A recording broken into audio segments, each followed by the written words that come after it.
Thank you for tuning in and welcome back to the Sounds of Coherency. So what can I say? This thing with the border just keeps getting more interesting each day.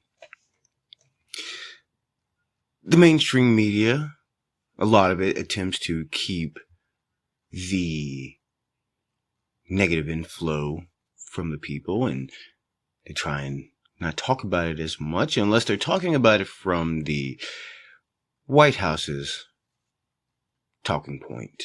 But they've given people such a distaste for conservative media and those that would be constituted as Republican or conservative that no matter what they try and tell them, they don't want to listen. And it's, again, this stems from this whole idea that people have this idea that the United States needs to fall apart or something. They want an open border policy and believe that anybody and everybody should be able to walk in and out of the United States whenever they want, freely, without checks or any kind of balance. But they fight and scream for the United States to then go in and get involved in other countries to protect their borders. Now that is insane. And they have this idea that the United States has an endless supply of money and the United States doesn't. And again, this is, people with the White House's idea of an endless supply of money, and you have those in the populace that seem to believe in this endless supply of money, and that's just not so. The attempt at an endless supply of money has resulted in these inflationary problems that we find ourselves faced with today. 11.9% and growing. And they keep telling you this is good. This is good. This is only going to affect the rich. But now they've begun to sing a different tune because, well, the public's just not buying it anymore. And now they're telling you, yes, this is going to affect everybody, but it looks like they're finally admitting it's not transitory. But that's the state of things coming out as a result of this White House administration. But now there's being new developments and such, and we're going to listen to a couple things because we want to get into exactly what you came here for. But I want to start with this situation because this is what I find quite interesting, and is Jen Psaki being asked about the Biden administration giving smartphones to border crossers. Thank you, Jen. First, on immigration, our team in Texas is saying that you guys are starting to give smartphones to border crossers, hoping that they'll use the phones to check in or to be tracked. Which part of that is supposed to deter people from crossing illegally into the States? Well, I think you of all people, since you've asked me a range of questions on this topic over time, would recognize that we need to take steps to ensure that we know where individuals are and we can track and we can check in with them.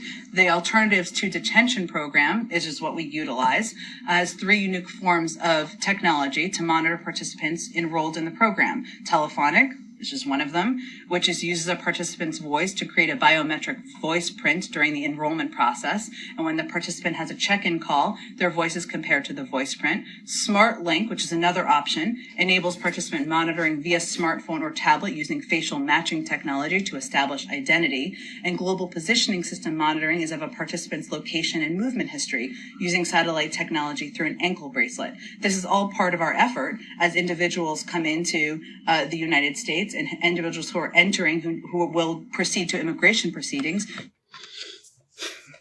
I'm not on board with any of that. But my response is this. The proper response to illegal border crossings would be to, go with the remain in Mexico policy and let them go back. Now that might sound harsh or bad to people, but here's the thing you have to understand about the fact they're saying that these are all asylum seekers. That's not the case, but let's just go with that for a minute and say that that is the case. Well, the rules of the asylum is that you apply for asylum in the first country you land in. Okay? That's where you apply first. The problem is, that's not what's happening. People are refusing to apply in the first country of landing and are migrating through multiple countries to get to the United States. So again, this kind of this does not compute with the whole idea of them just seeking asylum, because Mexico has offered asylum to the people. Multiple countries have offered asylum to the people migrating to the United States, and these people just migrate on through. They keep going. So the question is this really just about asylum, or is this more economic migration?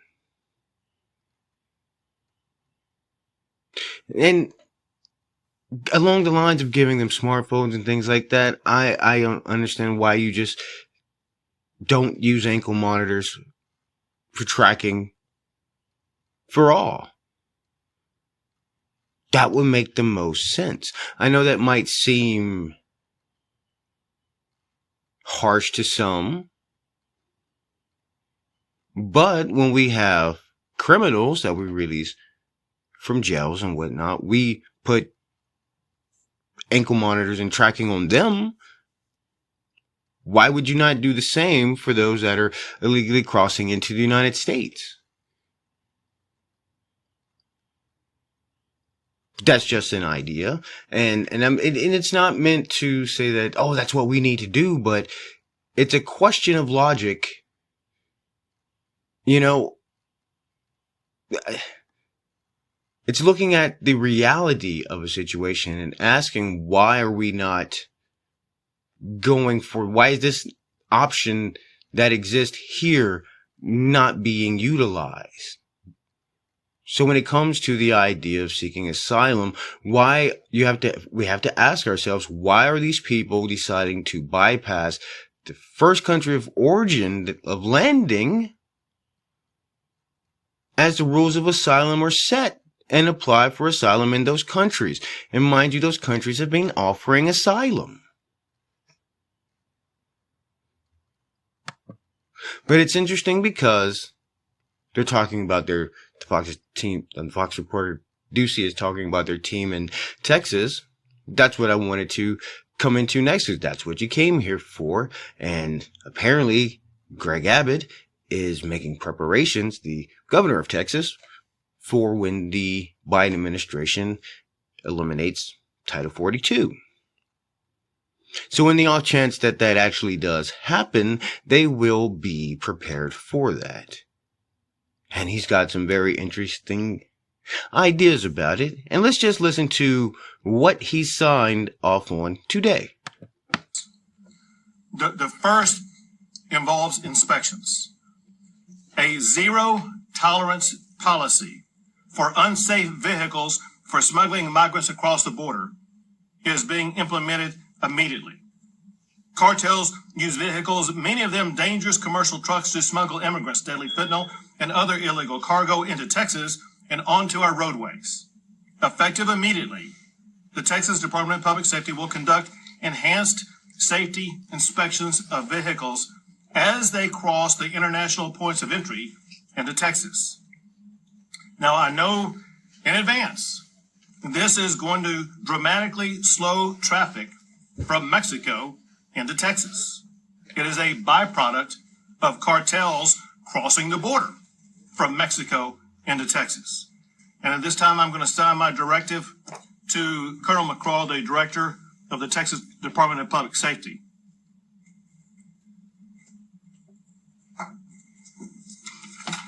to get that project underway immediately for the zero tolerance and the inspections that will be taking place. Second, to help local officials whose communities are being overwhelmed by hordes of illegal immigrants who are being dropped off by the Biden administration. Texas is providing charter buses to send these illegal immigrants who have been dropped off by the Biden administration to Washington, D.C. We are sending them to the United States Capitol, where the Biden administration will be able to more immediately address the needs of the people that they are allowing to come across our border. To get that going, I'm going to send a letter to Chief Nim Kidd with the Texas Division of Emergency Management, who will be in charge of this operation. And that's what's happening. And you're going to hear a lot of kerfuffle soon coming out about how terrible an idea it is, what this is, and all that. And it's interesting, when you hear this, keep in mind that these will be the same people that want these policies to stay in place that are increasing the illegal immigration into the United States. We don't live in border towns. I know I don't.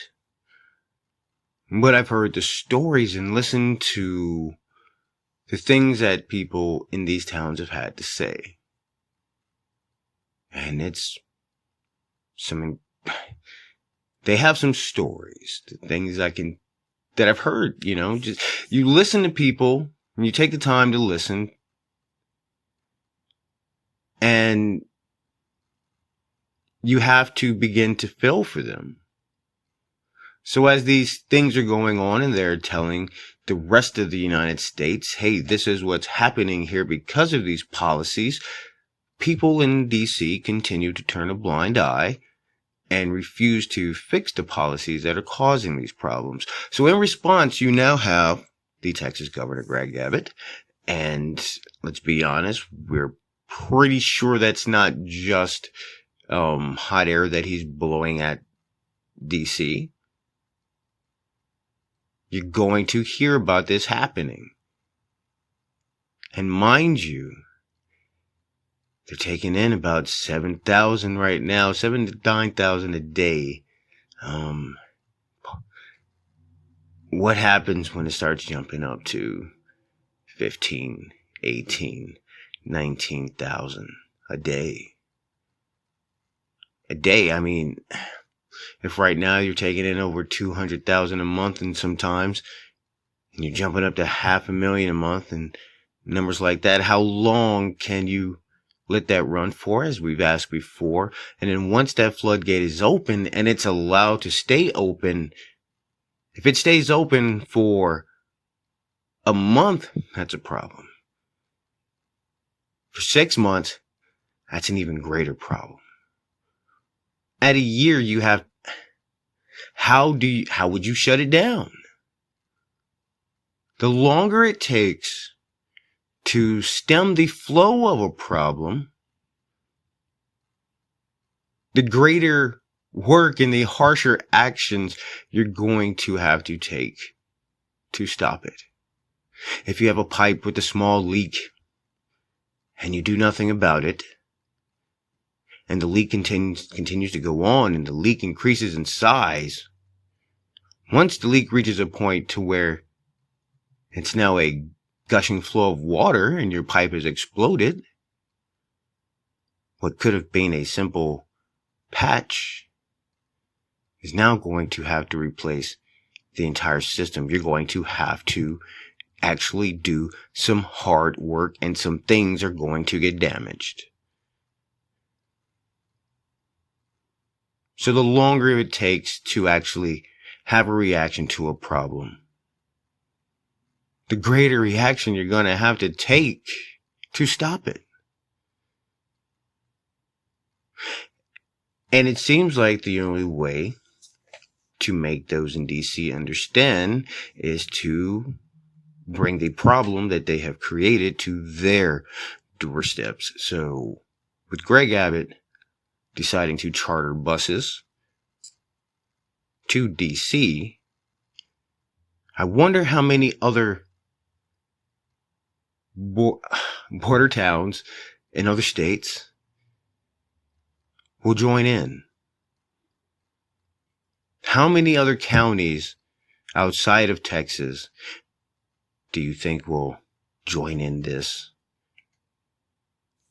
plan that he has to begin sending the illegal migrants to Washington, D.C.? When they start showing up in 1, 2, 3,000, 4,000, 5,000 a day, do you think that they will pay attention? Who knows? But we'll see what happens. But I thank you for tuning in, and we'll catch you next time.